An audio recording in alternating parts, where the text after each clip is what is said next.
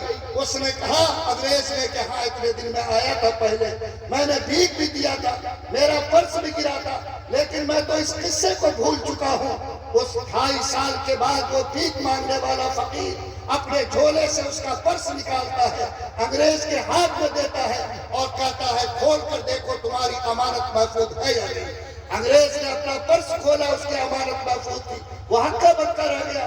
اس نے کہا کہ فقیر میرے جھولے میرے اس پرس میں اتنا پیسہ تھا, اگر تو استعمال کرتا تیرا کوئی چھوٹا روزگار کھڑا ہو سکتا تھا, لیکن کون سا ایسا جذبہ تھا کہ 2.5 سال تک تو نے اس کی حفاظت کی, تیرے بدن کے کپڑے پھٹے ہیں, تیرے ہاتھ کا جھولا سلا ہوا ہے, آخر کون سے جذبے نے تیرے اندر ایمان کی ایسی بو کی ہے. اس فقیر نے جو جواب دیا وہ میرے ضمیر کو جھنجھوڑنے کے لیے کافی ہے. کہا کہ انگریز بلا شبہ میرے ہاتھ کا جھولا سلا ہوا ہے, میرے بدن کا کپڑا پھٹا ہوا ہے, لیکن اللہ کی قسم میرا ایمان پھٹا ہوا نہیں ہے. اے انگریز یہ تو 2.5 سال کی مدت ہے, اگر میری موت کے وقت بھی تو آتا تو خدا کی قسم اپنی امانت میں 1 کوڑی کی خیانت نہیں پا سکتا تھا. یہ اسی ملک کا واقعہ ہے. آپ کیا غیرت کو نہیں جگا سکتے؟ کیا دوسرے کی بےایمانی کر کے, دوسرے کے آنکھ میں دھول جھونک کر, دوسرے کو ٹھگ کر, دوسروں کے مال کو ہڑپ کر, آج اگر کوئی شخص سوچتا ہے کہ میں ایماندار ہوں, یاد رکھو نبی نے اس کا رشتہ اپنے سے کاٹ لیا ہے. ایسے لوگوں کا رشتہ مدینے کے آقا سے نہیں جڑتا. قرآن پاک نے کہا کہ ان اللہ یامرکم ان تؤدوا الامانات الی اہلها, خدا کا حکم ہے کہ تم جن کی امانتیں تمہارے پاس ہیں ان کے پاس پہنچاؤ, اور خبردار 1 کوڑی کی بھی خیانت کو برداشت نہ کرو. حالات کتنے مشکل ہیں. آج مسلمان کے گھر میں بیٹا ہے, شادی ہوتی ہے تو آج بغیر منہ کا کٹورا کھولے ہوئے مسلمان کے بیٹے کا نکاح نہیں ہوتا. ابھی حیدرآباد میں ایک بچی کا نکاح ہوا, وہ 3 دن نہیں گزرا کہ بیٹی پھانسی میں لٹک کے مر گئی. اس کے ماں باپ کو خبر ہوئی, جا کر کے اس بچی کے لاش کو اتارا, کفن دفن کا انتظام کیا, لیکن جب باپ پلٹ کر بیٹی کے گھر میں آیا, اس کے سامان کو سمیٹا تو تکیا کے نیچے سے کاغذ کا ایک ٹکڑا ملا جس میں بیٹی نے اپنے ہاتھ سے باپ کے لیے کچھ لکھا تھا. باپ نے پڑھا تو اس کے آنکھ سے آنسو بہنے لگے. بیٹی نے لکھا تھا کہ ابا جان, جس دن سے میں نے اس گھر میں قدم رکھا مجھے جہیز کا تانا دیا جاتا رہا, رات کو بھی اور دن کو بھی میں برداشت نہیں کر سکی, پھانسی پہ جھول گئی, لیکن یہ چٹھی آپ کے نام چھوڑ کر جاتی ہوں. آپ سے یہ کہتی ہوں کہ آپ کے بعد جب میری دوسری بہن کو آپ رخصت کیجئے گا تو دنیا کے سامان کے ساتھ کفن کا کپڑا بھی ضرور دیجئے گا. کہیں اگر میری طرح اس کو بھی پھانسی پہ لٹکنا پڑے, کم سے کم باپ کا دیا ہوا کفن تو ہوگا جس میں وہ اپنے قبر میں آخری نیند سو سکے گی. آج تمہاری بیٹی تم سے کفن مانگ رہی ہے, اور تم آج جہیز کے نشے میں اپنی اولاد کے نام پر جس طریقے سے بازار میں جانور کا مول جھول ہوتا, آج یہ بے ضمیر مسلمان ڈاکو بن کر, آج یہ بے ضمیر مسلمان اپنے حیا اور شرم کو تیاگ کر کے آج بیٹے کے نام پر بھیک منگی کرتا ہے. یاد رکھو, جس طرح مسجد اور مندر کے گیٹ پر بھیک مانگنے والا فقیر, ویسے بیٹی والے کے دروازے پر منہ کا کٹورا کھولنے والا انسان اس سے زیادہ ذلیل اور فقیر انسان ہے. اور کیا سمجھتے ہو کہ یہ دوسروں کو رلا کر, دوسروں کو تڑپا کر, بیٹی والے کو مجبور کر کے اگر نوٹ کی گٹی مٹی میں لوگے عیش کرے گا تمہارا بیٹا, خوشحالی آئے گی؟ نہیں. لاؤ قلم میں لکھ کر دیتا ہوں کہ یاد رکھو, اگر تم نے کسی بیٹی والے کو مجبور کر کے مال آتا ہے, منہ کا کٹورا کھول کر تم نے بھیک مانگا ہے, تو یاد رکھو جتنے آنکھ کے قطرے آنسو کے اس کے گرے ہیں, اس سے 10 گنا آنسو کے قطرے تمہاری اولاد کے آنکھوں سے گریں گے. اور یہ نوٹ کرو اور اس بات کا احساس پیدا کرو کہ تم اس اللہ کے قانون کو توڑ کر, جس اللہ اور رسول نے کہا کہ جیسے ڈکیتی کا مال حرام, چوری کا مال حرام, ویسے بیٹا کے نام پر مانگ کر لیا ہوا پیسہ اور سامان بھی تمہارے لیے حرام ہے.